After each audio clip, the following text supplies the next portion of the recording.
Let's play Celebrity True or False with Timothy Simons here on the Rich Eisen Show, please. Celebrity True Keeping it real. or False.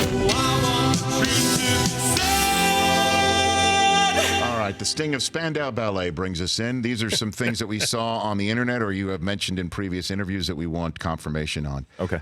First thing, I was in this movie, and pardon me for not knowing this off the top of my head.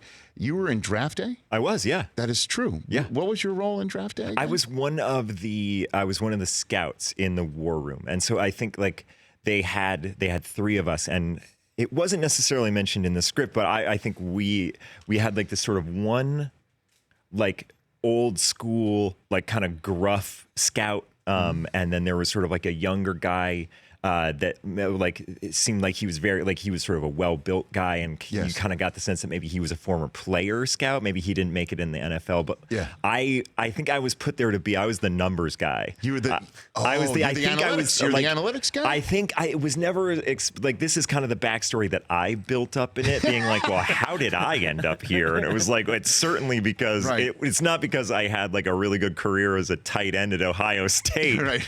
So I was the analytics guy. I don't know if you remember this or if you were there, but they showed the raw footage of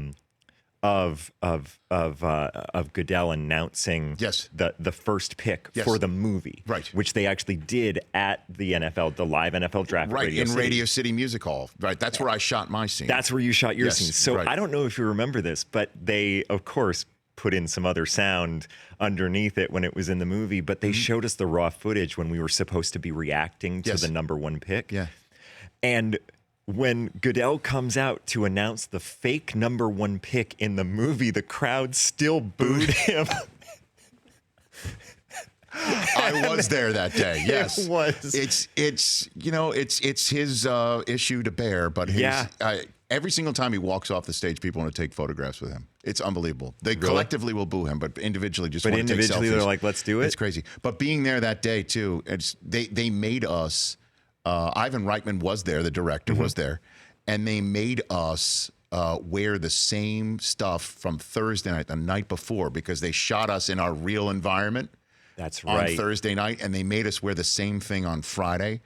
And the story I've told before, and I'll tell you here too, I did a scene with Frank Langella, which I never thought I would ever do or ever say into a microphone without a hint of irony. And I was too busy, doing the draft for the NFL Network leading up to it and the night before. And he walked on the set on that Friday, and he says, would you like to run through our lines? Just like that. And I panicked on the spot because I'd never looked at the script. I just figured I would ad-lib it with Frank Langella. Holy crap.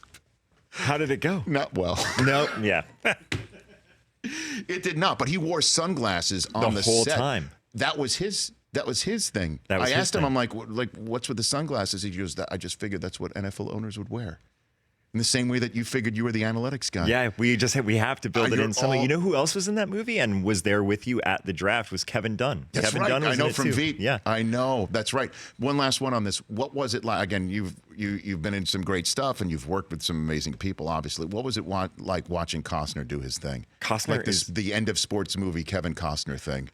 There was a moment where I feel like in the movie I go.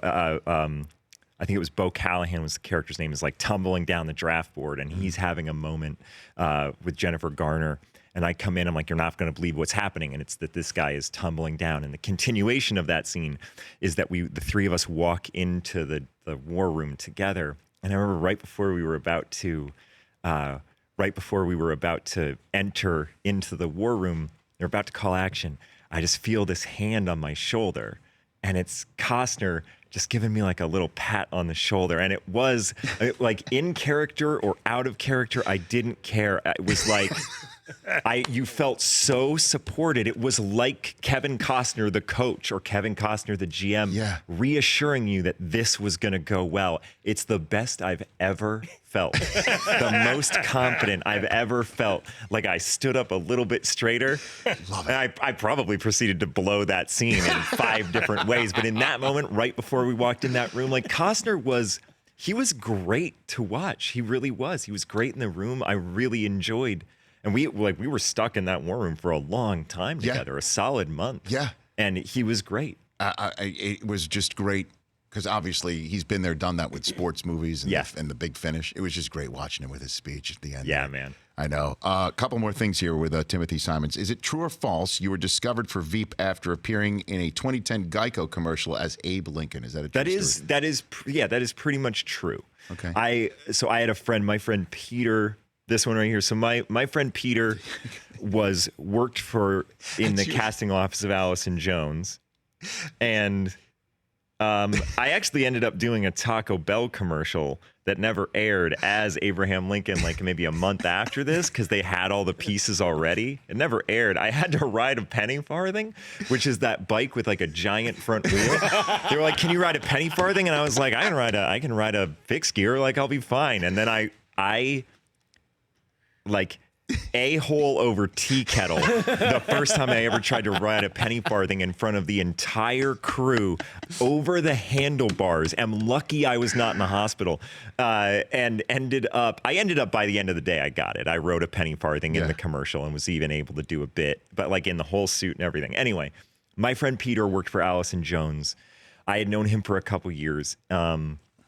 And that commercial came out, and he said, "Oh, my friend Tim just did this thing. He's really funny, and check this out." And off of that, she was like, "Well, let's call him in for something." And I had gone. I think it was like day player stuff on The Office, but that was sort of how I got introduced to the casting office that cast Veep maybe 7 months later. And is it true that your character of Jonah Ryan was originally written for a short, bald, and bearded man? Is that a short, fat, bearded guy?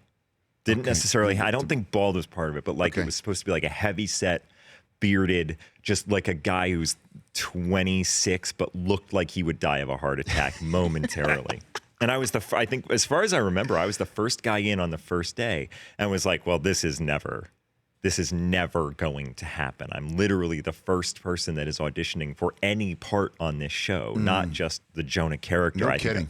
And usually that just like you're forgotten. By the time they end up getting through those casting days, you're just forgotten. Well, but I mean, I couldn't imagine it being anybody other than you. I mean, thanks, like you man. dominated this role. Like it looked like you just took whatever was on the page or whatever was between your temples that wasn't on the page, and you just chewed it up and you spit it out, and then you swallowed it all over again. I mean, just awesome. Thank you. I mean, the butt of every joke, and I wish that we could go through our favorite. None of them are safe for work. None of them are safe for work. Not a single one of them. Yeah, is safe for work. I did like the Kevin McHale reference last night. That was nice. As a New England kid, that was a lovely one. Yeah, that was nice.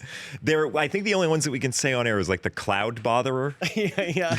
The Cloud Botherer is one that I always liked, and then his attempt to derail the nicknames as Tall McCartney. Like his college buddies call him Tall McCartney. For more of The Rich Eisen Show, tune to Audience Channel 239 on DirecTV for free on BR Live or download the Rich Eisen Show app.